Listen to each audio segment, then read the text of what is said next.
মানে মমতা ব্যানার্জি ওই রেখেছে তৃণমূলই করে, মানুষ করেনি গোছের আর কি।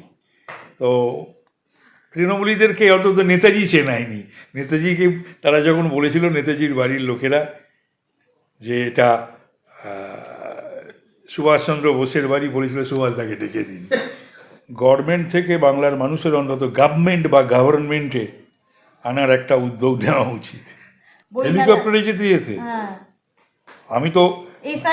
আমি তো গাড়িতে বা ট্রেনে যেতে যেতেও পারবো না, সুতরাং ওই ট্যালেন্টের কোনো প্রতিক্রিয়া আমার অন্তত দেওয়া উচিত না। বহু মুখ্যমন্ত্রী আছেন, সব রাজ্যেই আছেন বা ছিল, তারাও কখনো এই ধরনের কথাবার্তা বলে জাহির করার চেষ্টা করেননি নিজেকে। উনি কি কখন বলেন না বলেন আমি বুঝে উঠতে পারি না, বুঝিও না। মাঝে মাঝে এমন সমস্ত কথা বলেন, বলে নিজেই মানে মানুষের কাছে হাসি ঠাট্টা বা উপহাস পরিহাসের পাত্রী হয়ে যান। কেন যে বলেন কে জানে। একটু কথা কম বললেই ভালো হয় আর কি।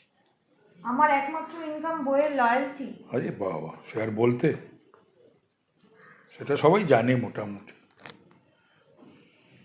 তার জন্য এটা বলারই বা কি আছে।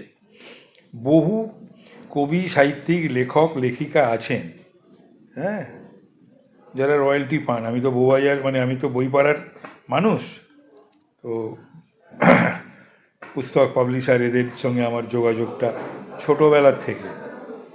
বলার কি আছে, এত মানে আত্মপ্রচার কেন? যার প্রয়োজন পড়ে না সে নেয় না। ওনার হয়তো প্রয়োজন পড়ে না এই সমস্ত মাইনে, কি নেবেন উনি এই কটা টাকা? এগুলো বেশিটাই কিন্তু আমি বলছি, বেশিটাই লোক দেখানো। মানে উনি তো নিশ্চয়ই এমনটা বোঝাতে চাইবেন না যে বিধান রায়ের থেকে, প্রফুল্ল সেনের থেকে, অজয় মুখার্জির থেকে, সিদ্ধার্থ শঙ্কর রায়ের থেকে, জ্যোতিবাবুর থেকে, বুদ্ধদেব ভট্টাচার্যদের থেকে উনি বড় মাপের মানুষ। ওরাও এই ধরনের কথা কখনো বলেছিল বলে আমার মনে নেই, বা ভারতবর্ষেও এখন এই মুহূর্তে বহু মুখ্যমন্ত্রী আছেন, সব রাজ্যেই আছেন বা ছিল, তারাও কখনো এই ধরনের কথাবার্তা বলে জাহির করার চেষ্টা করে। সার্কিট হাউসে আমি ভাড়া দিয়ে থাকি, তো সার্কিট হাউসে তো যদি নিয়ম থাকে ভাড়া দেওয়ার, তো ভাড়া দিতেই হয়, নিতেই হয়। একটা আছে, কম নেয় আর কি। বাংলার মানুষ জানে উনি গত 15 বছরে যে কাজ করেছেন, বিশ্বের একটি রাজ্যে এত কাজ এই অল্প সময়ের মধ্যে করা যায় না, যেটা করেছেন মমতা ব্যানার্জি। কি করেনি? বাংলায় চাকরি বিক্রি হয়েছে, বাংলায় ডাক্তাররা কালো পিচের রাস্তায় মিছিল করছে, ধর্ণা দিচ্ছে, লাঠিপেটা হচ্ছে।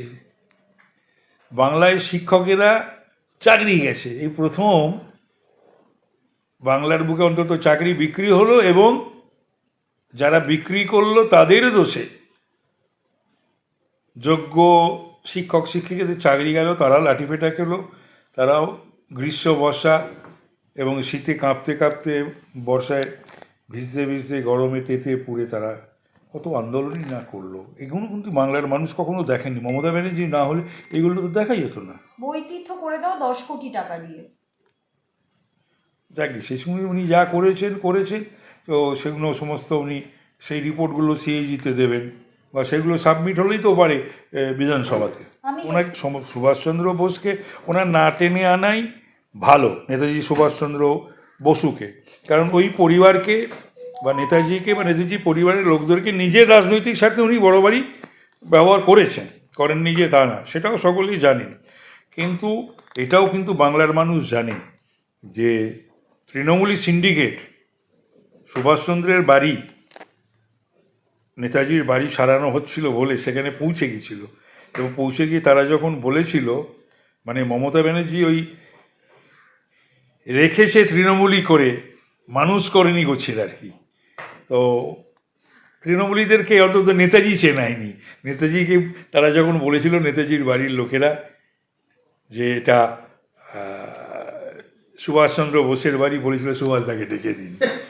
হ্যাঁ, তো সুতরাং মমতা ব্যানার্জির এই সমস্ত নিয়ে কথাবার্তা কম বললেই ভালো, নাহলে আমরা এই ধরনের রিয়াকশন দিতে পারতাম না উনি যদি নেতাজিকে না বলছি টানতেন না। কে কবে প্রেম করবে আর কার বাচ্চা হবে কি হবে না এটা এখন ওরা ঠিক করে দেবে, মুখ্যমন্ত্রী বলছে যাই না, ওরা। আমি আবার এটা নিয়েও কোনো প্রতিক্রিয়া দেবো না। বলছি এ রাজ্যে মুখ্যমন্ত্রীর সুলভ আচরণ এবং কথাবার্তা হওয়া উচিত, মহিলা সুলভ আচরণ এবং কথাবার্তা হওয়া উচিত।